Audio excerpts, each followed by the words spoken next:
มีอำนาจตาดีเอาปักเบืองเฮียก็กะขึ้นควันของเมืองเบิ้น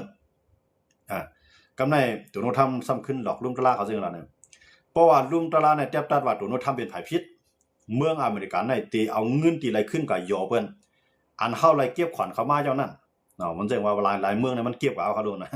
มันเฮ็ดออกปักเบืองมาก็มันก็เก็บกับยะนะขวัญบางเมืองก็ 20% 30% มันเก็บกับยะกำไรก็เอากับใจเอาเงินน่ะก็ในเพราะว่าลุ่มตะลาแทบตัดว่าตัวโนทำเนี่ยมีอำนาจตาตีเอาขอนในกว่าเก็บขอนบนดังเมืองเอาปักเมืองอเมริกันในกว่าเก็บขอนบนดังเมืองในเดมไรเนี่ยว่าลุงตลาดในเจ็บว่าลุงตลาดอเมริกันเขาเจ็บตันมาปุ๊บเนี่ยอเมริกันเขาในได้ถุงนี้เบิ้นได้ถุงนี้มันต้องนำค่ะเนาะจะเมื่อเขาเอาเงินมันมากขนาดจะเมื่อเขาเก็บขอนแต่ว่าในมันตัวนู้นทำมันหลอกกันค่ะเนาะหลอกว่าอย่าไปเจ็บตัดว่าตัวนู้นทำผิดแต่ว่าตัวหนังลุงตลาดก็มันกูครับตัวนู้นทำเลยนะมันกูไผก็เลยมาเถียงมันความได้ลานะก็เลยมาเถียงมันความได้ลาตอนนั้นนักข่าวทั้งสิ่งที่ไหนว่าถามมันในเพื่อมันถูกใจมันก็ยุบนิ้วกลางในเบิ้นก็เฮ็ดค่ะตัวโน้ตทำในขณะมีหลวงปองมีประธานาธิบดีก็เลยเฮ็ดค่ะนะเลยสิตัวโน้ตทำในเฮ็ดค่ะนะยุบนิ้วกลางในเบิ้นตอนนั้นเฮาครับคนธรรมดาเฮาเฮ็ดต่อกันขนาดนั้นอันนั้นเป็นประธานาธิบดีเป็นก้อที่1ของกัมพาเนาะในกัมพาลุงพาเนี่ยเขาเป็นที่1ก็ยึกเมื่อนักข่าวเขามาถามว่าสิข่าวเขามาถามมันลองติใจแฮงซึกต่ออิหร่านว่าสังว่าจังได๋ครับเนาะมันใครตอบดีๆก็มันก็ยุบนิ้วกลางมันเบิ้นนี่นั่นเดี๋ยวประธานาธิบดีตัวโน้ตทำค่ะนะยังไม่จะไหนหรอกว่าลองยุโรปและนาโต้ป้าทางอเมริกันในมื้อเดียวนี้ไปถึงตรงนู้นทำยอมถอยออกมาลองซึกเราได้แจ้งซึกยอมถอยออกเนาะก็ที่อันซื้อเอาไฮไลท์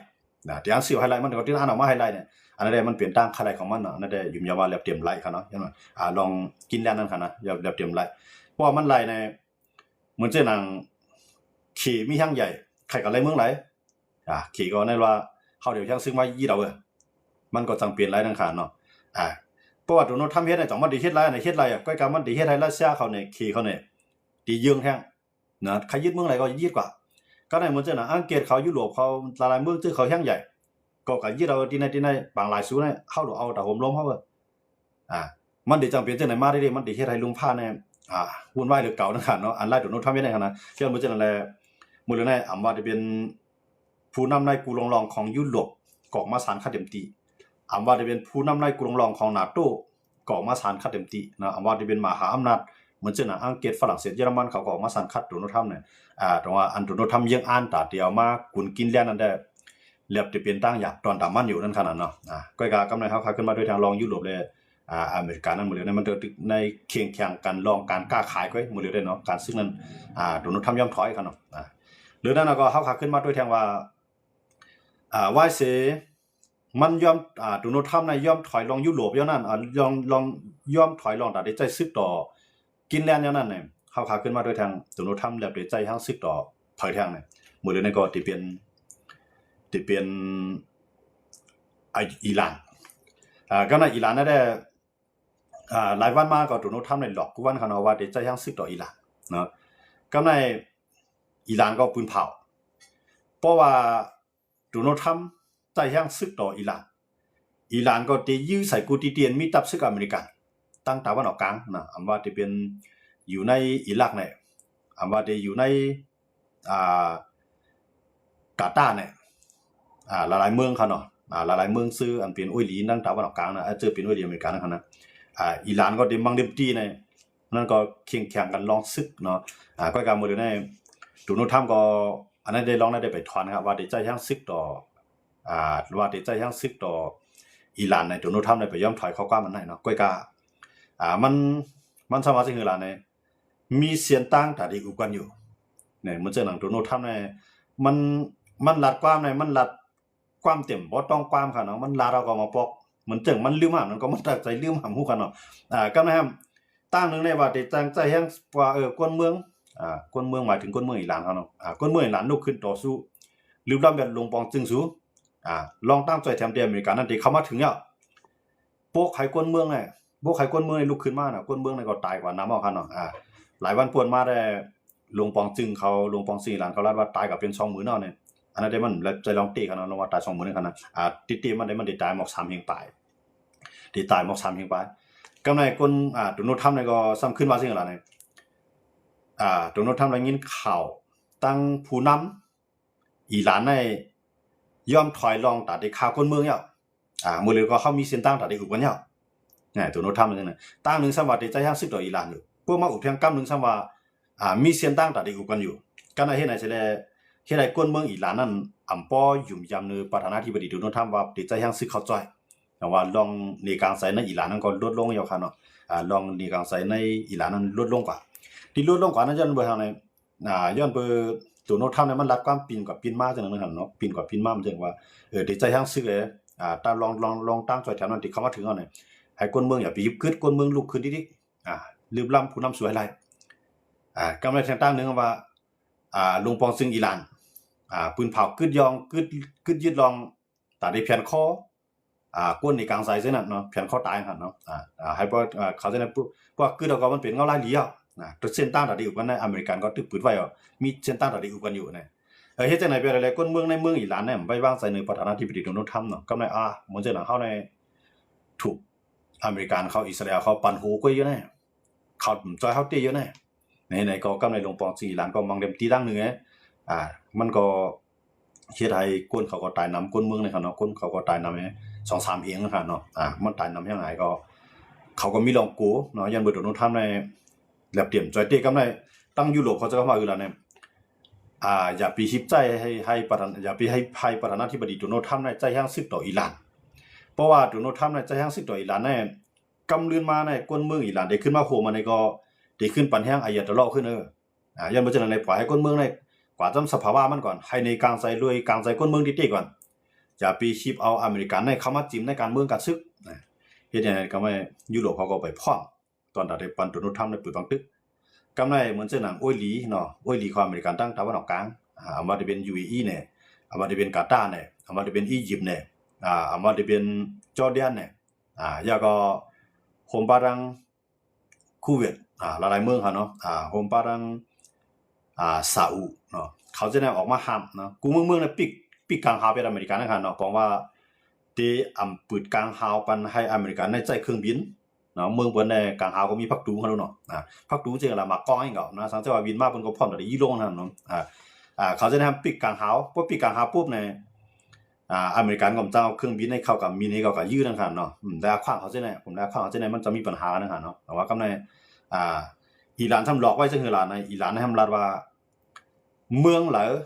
อันเป็นตั้งตะวันออกกลางเนี่ยว่าเป็นซาอุเนี่ยว่าเป็น UAE เนี่ยว่าได้เป็นกาตาร์เนี่ยจอร์แดนหลายเมืองครับเนาะกรุงเมืองเสื่อมเป็นอเมริกันเลยอเมริกันตั้งทัพซึกไว้อยู่ที่นั่นเนี่ยเมืองไหลปืดหน้าฟ้าปันอเมริกันมีมาในกลางฮาวซูเนี่ยเฮาได้ยื้อใส่เมืองนั้นให้ยอกย่อยเนี่ยอันนี้เป็นประธานาธิบดีอิหร่านเนาะจึงว่าผู้นำศาสนาเนาะผู้นำสูงสุดของอิหร่านเขาเนาะอายะตะลอฮ์คาเมนีนะครับเนาะเขาจะได้ก็ทำหลอกทางๆนึงไงกำไรเขาจะได้ก็กูเมืองเนาะออกมาพูนเผาว่าอย่าปีบใจย่างซึกอย่าปีแบบอเมริกันใจย่างซึกปล่อยก้นเมืองในกลางใจกว่าอันก้นเมืองมันในกลางใจนั่นอันก้นเมืองมันในกลางใจนั่นได้มือจ้ามันได้เข้ามาในกลางใจลองโคของกินยำกาคำนั้นสูงมาแฮหลายก้นเมืองก็มีการบ่มีหลายๆกำไรเงินของอิหร่านนั่นก็มีการมีขันให้ในก้นเมืองในมันในกลางใจกำไรก้นเมืองมันในกลางใจเนี่ยมันมีอิสราเอลเขาประธานาธิบดีโดนัลด์ทรัมป์เขามันได้มีเหมือนจังอเมริกันนะครับเนาะอเมริกันเขาอิสราเอลเขาเลปารังจะพาลูกเจ้าจ้ายของอิหร่านเนาะลูกเจ้าจ้ายเจ้าหอคำกอที่กำลังสุดนะครับนะอันนั้นก็ออกมาส่วนภัยคนเมืองให้คนเมืองในลุกขึ้นนะครับเนาะก็กำลังสุดมาเนี่ยเขาส่วนภัยทั้งดอกให้เขาทำจอยสังมานะครับเนาะแต่ว่าคนเมืองในก็อันนี้กลางใจก็มันดีกว่าไอ้ก็ตายนำในมือเรือแน่เมื่อนั้นลดลงครับเนาะก็ว่ามันไปกึดเสียงก็มันลดลงในกลางใจเมืองอีหร่านจังว่าอเมริกันก็อำเจ้าลองตั้งสันติตี้นั่นขนาดเนาะตัดที่เขาตึกเมืองอิหร่านขนาดมื้อเลยนี่ก็มันว่าเย็นกว่าไว้ครับเนาะถามว่าปืนเผากึดไปแล้วลองตัดที่ใจเฮียงซึกต่ออิหร่านในอเมริกันไปปืนเผากึดครับเนาะก็ตึกด้วยจังหวะเนาะตึกด้วยขยำหลีมันก้อยหลีก็ไปหันหลีทางลองนึงไงกำในอเมริกันก็บ่ได้เข้ากับมังในอิหร่านเนี่ยมันมีจุ่มอยู่กองกลางหลายจุ่มนั่นค่ะเนาะมันได้เพราะว่าลงปองจึงอิหร่านกวนปังกว่ากำไรจุ่มอยู่กองกลางหลายๆภายได้ลุกขึ้นมาก็มันเต็มกุ้มกำไรนั่นค่ะเนาะเต็มควบคุมเต็มกุ้มกำไรก็มันได้เฮ็ดให้เมืองนั้นสุกซักหรือเก่าอันนี้ก็ลองตั้งนึงที่ตัวนู้นทำไปจังใจทั้งซึกเนาะมันจังยุโรปเขาก็หันเอาข้ออ้างเราว่าจุ่มอยู่กองกลางในเมืองอิหร่านนี่มันนำสังเกตว่าก็ยืดไปลงปองจึงอันเปลี่ยนอายะตะลอนะครับกำไรเขาจะนำยุ่มยำเลยศาสนาก้นยุ่มยำเลยศาสนาเนี่ยมีผลมีรองมีตั้งของมังมีเนี่ยเพราะเขายุ่มยำเอาเนี่ยมัน เอาตั้งอยู่ยามวานั้นขนาดเนาะเฮ็ดจังนั้นสิแลในเมืองอิหร่านนั้นได้จังลูกเป็นไผกูตั้งลูกขึ้นมาตึกกันเนี่ยกำในอเมริกันก็กุ้มกำไรกำนึงสุดมาเนี่ยอเมริกันนั้นเต็มได้ซังอันนี้ก็ลองนึงที่อเมริกันให้ไปพร้อมในขยามในตาเดียวยังซึกตึกต่ออิหร่านกันเนาะอันนี้ก็เอากลับมาด้วยทางออนไลน์มันทางด้านนึงแนวเดี๋ยวเลยสืบด้วยกับทางว่าเพราะว่ามันมีหลายปอกมันจะปอกในปอกอ่อนตั้งค่ะเนาะลองนี่กังแสงแห้งให้แลขึ้นยาวกว่าหลายๆที่เนี่ยกำปัวนั้นก็โดยลองนั่งยิงนั้นใช้ผ้าปิกหน้าเนาะใช้ผ้าปิกหน้าจากมุสลิมเนี่ยเขาได้ใส่ผ้าลำเขาเนาะนั้นก็ผ้าขาวปิกหน้าเขานั่นนะปิกหน้าไว้ฮูตานะครับนะนั่นก็ลงปองซิงอิหร่านเขาก็ฆ่าตายก็ลองนั้นก็คนเมืองมันนี่กังแสงแห้งเหมือนจังว่าติกวนปั้งแบบลงปองซิงไฮไลท์แต่ก็กำนึงสุดมาเนี่ยลงปองซิงอิหร่านเอาขึ้นกุ้งกำไรขึ้นเย็นกว่าเนาะลงว่าก็เนี่ยพวกนั้นก็ไล่นั่นก็อันนั้นได้มันเป็นลองป้ายมักมีลองอยู่ลองกินลองย่ำไล่บ่มีไล่จ่ายซ้ำนำการคันคุกของก็สูงอะไรๆคนเมืองมันนี่กังไสเนี่ยกำลังมีการเมืองดังดอกมันมาเกี่ยวข้องนั่นลงปองจริงอิหร่านก็ปืนเผาเพียวแบบเต้ๆนั่นครับเนาะยื้อไรเต็มที่อันเป็นอายะตะลอในสังนะครับเนาะผู้นำศาสนาในกันนะเต้ๆในผู้นำศาสนาเนี่ยมันเต้ๆมันในมันหลวงมาสังฆาก้นเมืองเขาเราเต้ๆมันกันนะมันหลวงก้นเมืองเลยดีเลยเปลี่ยนในกันละเอียดก็เขาเนี่ยศาสนามาเป็นเครื่องมือกันน่ะมันซึ่งอายะตะลอกันนะเต้ๆในเมืองอิหร่านเนี่ยมือเขาเฮ็ดโกนตั้งอเมริกันมือปานเจ้าฮอค่ำอเมริกันมือปานเจ้าฮอค่ำของอิหร่านเขาให้ตั้งเมืองอเมริกันเฮ็ดโกนนั่นเมืองอิหร่านในมักมีน่ะครับเนาะเพราะมาด้วยในปืนมันเมืองเขาในมักมีน่ะเนาะเขาเป็นเมืองที่มีโคของไตลินหรือลินในน้ำอย่างน่ะน้ำมันก็น้ำน่ะเป็นไม้สีของกำพร้าเนาะเขามีน่ะครับมันนะก็ใน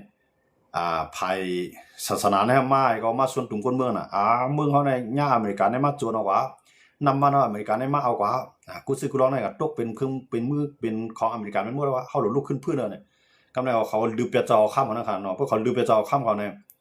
อเมริกันในอันเป็นคู่ของอเมริกันในอันเป็นการก้าวตั้งขันเกี่ยวกับอเมริกันในเขาซิมเป็นหมดขนาดนั้นมื้อนั้นอเมริกันก็ไปขึ้นตึกเขาขึ้นกันเนาะแต่ว่ากำไรอันเป็นโลบองจึงเก่านั้นเลยชุ่มกว่าอันเป็นโลบองจึงที่เป็นจอข้ามนั่นกันนะมื้อนั้นได้มันอุปึงเลยจอข้ามก็หมายว่าอันเป็นเครือข่ายของยาตะลอเนาะอันตั้งนั้นได้มันเต็มไปจากยาตะลอมันจะเป็นปอมันนะครับเป็นปอเป็นปูคำบ่ต้องนะทีนั้นก็มันมายึดอันหน้าจอค้ำบ่ยึดจอหน้าจอค้ำปุ๊บในทางอเมริกันนั้นเขาเนี่ยแตกกันเนาะเขาเกื้อจุเขียเกื้อจุลเซียนะครับเนาะก็หมายถึงผู้นำศาสนาก็นันตาเนี่ยขึ้นมาอันแล้วที่เป็นลูกจ้างให้นะพวกเขาต้องผิดขนาดอายะตะลอคามานีนี่ครับนะเพราะว่าคิงในขึ้นมาปุ๊บเนี่ยเอาศาสนาให้เป็นใหญ่กูจะกูลองเอาศาสนาว่าเฮ็ดจังก็บ่ไรนะอันนั้นก็ผิดศาสนาอันนั้นก็ผิดศาสนามาเป็นการเมืองไว้นะศาสนามาอยู่ในการเมืองไว้แท้เนี่ยศาสนามาเต็กการเมืองมาเต็กคนเมืองไว้แท้เนี่ยคนยิงก็เลยคนยิงก็เตรียมเลยปืนหน้าปืนตาคนยิงก็เตรียมเลยไหนๆข้อหามันนำหน้าให้อาล่าเนาะก็ไม่อันเป็นกวนหลวงปองซึ่งในเลยดีเลยเปลี่ยนครับเนาะกวนหลวงปองซึ่งในมีอำนาจเต็มครับเนาะก็ไม่อันเป็นคนเมืองในกินใจครับเนาะอันเป็นคนเมืองในขันใจก็อันป่ากว่าเมืองเอาก็นำมาอิหร่านในครับนะตั้งๆนี่เป็นเมืองสัตย์ครับเนาะแต่ว่าเมืองอิหร่านในกว่ายันเบิดศาสนาเอาศาสนาในมายึดเมืองไว้นะครับเนาะเอาศาสนาของอย่างนั้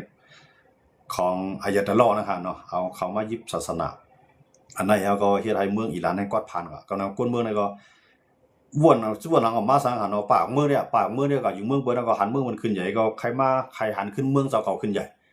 เพราะว่ามันมีรองปัญหาการเมืองภายในมาหมดเลยมีต่างเมืองเข้ามาจิ้มหมดเลยกวนจะก็อยู่นอกเมืองซะไหนปัญหาภายทางนอกเมืองปัญหาภายต่างเมืองดีๆมาจิ้มการเมืองอิหร่านนะครับเนาะมันเป็นจังได๋ก็ในกวนในเมืองอิหร่านถูกกุมกำไว้ถูกเตียกไว้จังตรงนึงทางการเมืองได้เตียกว่าตรงนึงขึ้นมาปุ๊บเนี่ยเขายอมแบบตกคอกไว้ได้ดีๆเนาะอิหร่านนะครับนะแต่ว่าอายะตะลอคามานีเนี่ยก็เอาเมืองสัตย์ที่ของเขานั่นเยี่ยนเป็นเมืองกอดผ่านจมอยู่ใน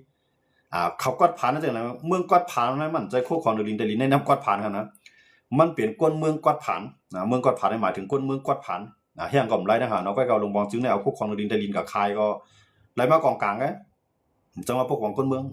จังว่าวันมื้อนั้นก้นเมืองอิหร่านในปลายออกเมืองทั้งนั้นทั้งหลายเนาะมีการการขายดีๆนั่นครับเนาะจังว่าอเมริกันเขาก็ปิกไว้ยุโรปเขาปิกไว้บ้านมันมีเขาเยี่ยมเขาใครมีนิวเคลียร์นั่นลองครับเนาะว่าเขามีนิวเคลียร์ปุ๊บอิสราเอลก็เตรียมมันกึมเขาได้เป็นเมืองเสียเนี่ยพวกกวนเอาศาสนานำในมันมีเขียดมีผลหนังมันมีรองมีต้านก็เอาต่อซาว่าที่ไหนก็จังเอานิวเคลียร์มานั่นยื้อใส่เมืองเปิ้น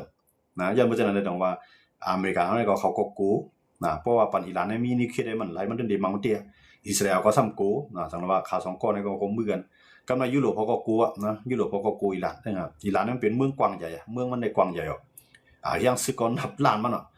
ก็ในสังเจ้ามันมีนิวเคลียร์ทางไหนมันได้เฮ็ดให้ดอกไผก็ไล่นั่นขนาดเนาะจังไรว่าที่ในเขาก่อนกันเตี้ยกันมันนี่ก็กูไผปีกันกากันขายโจกามันไปย่อมย่านนิวเคลียร์มันโจกามันไปย่อมขึ้นหรือลงนิวเคลียร์มันน่ะปีกันมันน่ะเฮ็ดนั่นสิเลยการกาการขายเป็นเอากอดผ่านกันนะครับเนาะอันนั้นเป็นอิหร่านกันเนาะลองว่าอเมริกันเตใจแฮง10ต่ออิหร่านอันนั้นก็สิได้10ด้วยก็แท่งเรียบตีไปเปลี่ยนไรเนาะเฮาคำว่าด้วยลองตามมันกูไผเนาะเลยลองตั้งว่าในเมืองอิหร่านมีจุมีกองกลางนำไอ้พวกมังเวดกวนโอ้โหนาใหญ่สูงสุดเขาพวกมีไผกุ้มกำไรดีเดียวมันเตียกกันกว่าชิมกันทั้งกว่าทั้งไม่เด้มีไผกุ้มกำไรมันได้สุกซักหรือเก่าเนี่ยแต่ว่าอเมริกันก็ด้วยลองในแหละไปจังใจยังซึกต่ออิหร่านคั่นเนาะเฮาคำว่าด้วยในข้าวยามมื้อเหลียวคั่นเนาะเอาว่ามื้ออเมริกันเนี่ยมันกว่ายุงกูตั้งเนาะตอนนั้นโอ้ยดีของมันก็จอมยุงจอมยากจอมสวนไผก็ในมันอันอเมริกันเนี่ยมันเย็นดอกไผในมันเย็นดอกรัสเซียฮะเนาะลองรัสเซียเฮ็ดทางนั้นยูเครนอเมริกันเนี่ยบ่มาว่าซะเนาะนะจองยันเบอร์มันยอมให้ยูเครนในยอมซุ่มแผ่นดินปันรัสเซียในต่างที่มันปืนเผาปอกกำนั่นนี่ก็ต่อถึงปอกกำในมันก็ไปจังไปขึ้นคำว่าจอยยูเครนได้ตีกันเนาะอเมริกันในคั่นนะยันบ่จังแลว่าเฮาคามาด้วยเงาลายที่แน่ๆเนี่ยอเมริกันนั้นมันได้มาสู้ยุงดีเลยทางหลานในมื้อเดียวนี้มันได้มายุงลอง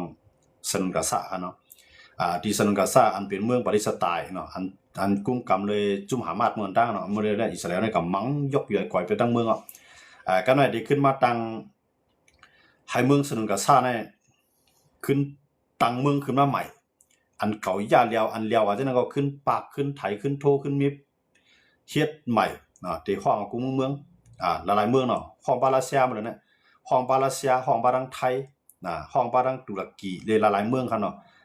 ปารังอังกฤษหลายเมืองอเมริกันเนี่ยโดนัลด์ทรัมป์เนี่ยเมืองของใจเมืองมันครับก้อยกันมันเนี่ยก็เปลี่ยนปีใหญ่หมด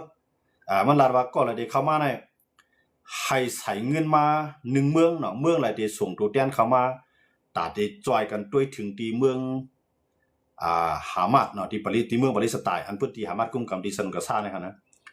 ที่นั่นน่ะภายใครเข้ามาเปลี่ยนผู้อ่อนโหตาได้ปกป้องเมืองลุกในขึ้นมากขึ้นน่ะใส่เงินมา1เมือง1แห่งล้านแต่เลยใส่เงินเท่านั้นนะการนั้นมันผิดหมอกว่าโดนัลด์ทรัมป์มาเฮ็ดลีกผิดหมอกกับจูรัสเซียก็ตัวว่าไปตัดสินใจไทยเข้ามาโฮมันก็ขึ้นก่อตั้งเมืองใหม่ขึ้นมาขึ้นนั่นเนาะมื้อนั้นหามาไหนมันยอมมาไหนมันก็บ่ยอมครับนะหามาไหนก็ยอมห้ามบ่ยอมก็ให้มันบ่โดนัลด์ทรัมป์รัดได้มันก็รัดว่าจริงก็ล่ะเนี่ยโดนัลด์ทรัมป์ในรัดว่าหามาไหนพวกกึดปังตึกกำไรเอาให้หามานั้นว่างกองกลาง